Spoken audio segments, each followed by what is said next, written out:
Hey, it's me, Nalthazar, and welcome to another episode of Achieving Perfection. This is going to be for the Titans node in the Titanomachy event. Per the usual, I'm going to show off the decks that I would suggest for newer players and players with more complete collections. I'm going to go over the node as a whole, and then I will also be getting into deck building. So, quick disclaimer, I'm going to be posting a video before each of the runnings of Titanomachy with some big bugs that are going, and so there are definitely some before this running of the event. Keep your eye out on that video. This is so that I don't have to remake the Achieving Perfection videos every time, but so that if there is a bug with one of the decks that I'm running, I can give you advance notice. So, all right, the deck that I would suggest for newer players is something like this Liliana 1 deck right here. And then the deck that I would suggest for players with more complete collections is going to be this one right over here. All right, so let's get into the node itself. So node 2 Titans. We need to win the fight. We need to summon 4 or more creatures during the fight. That means that creatures just need to come into play. You don't have to cast them. They can come from the graveyard. They can be tokens. They can be Killer Instinct, whatever. Tombstone, have 15 or more cards in your graveyard during a single fight. We're going to have a permanent support, and ours is going to be different from our opponents. It's just going to be the inverse of the Gods node. So this time we get, at the beginning of your turn, create up to 3 graveyard gems. And then when you cast a card from your graveyard, gain 3 loyalty. For our opponents, they're going to have, as long as your devotion to a color is 6 or more, their mana bonus in that color is increased by 2.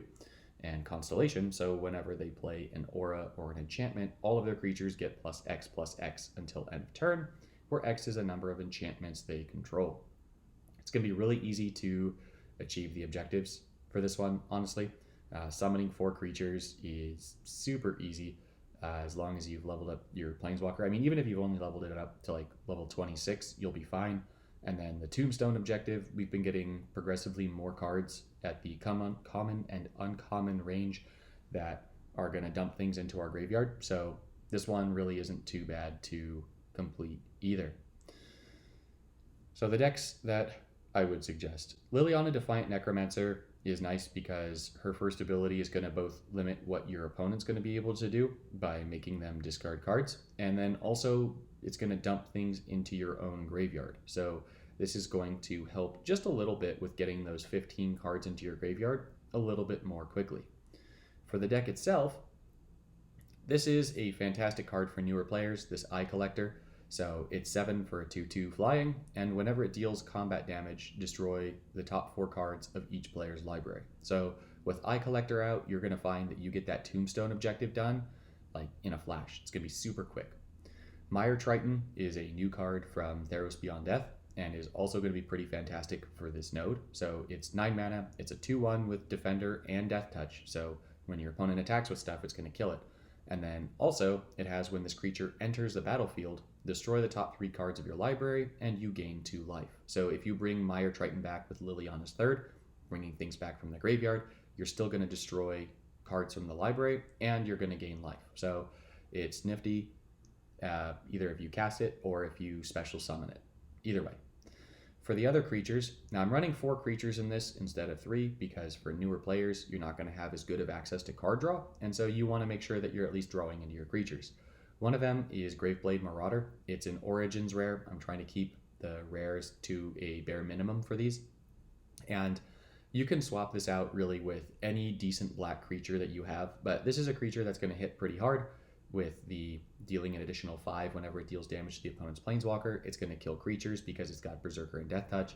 So it's just fantastic all around as a creature.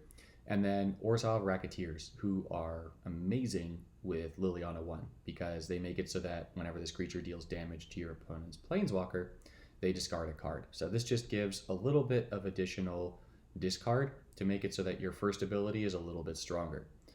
Now, because our opposite node, the Gods node, is going to require the playing of a whole bunch of supports, so let's scroll on up, right? Cast 4 or more enchantments. Sorry, I said supports, I meant enchantments.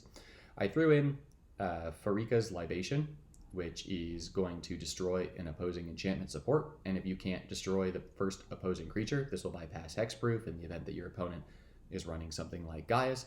And if not, don't worry. At the very least, this gives you a way of getting rid of enchantments in black. Black doesn't have very good ways of getting rid of supports.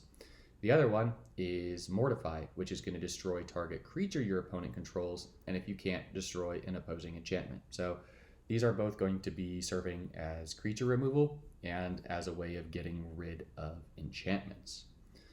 Now, the other cards in the deck, we have my favorite, Death Sprout. It's going to kill things, give you lands. For our lands, we've got Witch's Cottage, which is going to, no, wordplay intended, going to convert gems to black and bring creatures back to your hand, which will go nicely with Eye Collector. We've got Gateway Plaza, which is just more black gem conversion. And we have Discovery, which is going to have card draw. It's got Surveil. Surveil is another excellent way of dumping things into your graveyard. And it has the flip side to return the opposing creature with the greatest cost to your opponent's hand, and then your opponent discards a card, ideally the card that is returned to their hand. So this deck works very well. It takes a while to get the win, but it definitely will complete all of the objectives. Now, I actually really like Liliana Untouched by Death for this node because all you need to do is use that first ability, Fill the Graves, twice, and you've completed the Tombstone objective. So then this really just makes it so that all you have to do is summon 4 creatures. And summoning 4 creatures is really doggone easy.